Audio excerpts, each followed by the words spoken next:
Hey guys, my name is Ujjwal Singh and I welcome you here.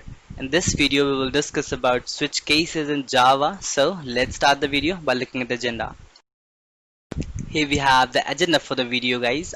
First of all, we will see the definition of switch case, then we'll see the syntax of it, and at last we'll see an example of switch case. So let's begin. So guys, a switch statement allows a variable to be tested for equality against a list of values. Each value is called a case and the variable being switched and checked for each case separately. In other words, using switch statement, we can check certain amount of condition called cases. We can check case 1, case 2, case 3 till on so on, and as per the user input matching to that perfect condition we print the message. You'll understand this concept in a much better way once you see the syntax and example. So let's see. So guys, here we have the syntax for this. It says switch expression. We have case X and case Y. They both will come into play. We'll check the case X first if that is matches to the user's input.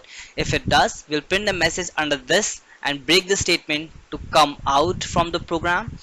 If not, then we check the case Y, and if that is true, then we print the message and come out. If everything goes right, then perfect. If not, we have the other statement which is default.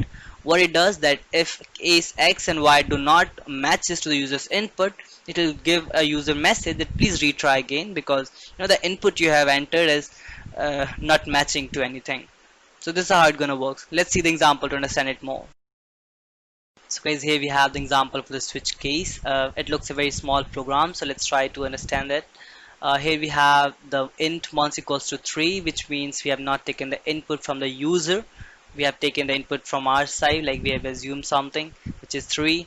We are switching here to the months. We have cases like case 1, 2, 3 and 4. Under each case we have a certain message to print. Compiler will check the case 1 first, then case 2 it will reach to case 3. Case 3 will matches to the user input. It will print the march and use a break statement to come out from the program. So it was a very simple example of switch case. You can see more example. I have given one more example in the description. You can check over there. Thank you so much for watching this video guys. I hope I was able to help you to understand this concept. If yes, please like the video and subscribe to the channel. You can also leave us a comment if you have any suggestion, would be appreciated. That's all for this. See you in the next. Bye bye.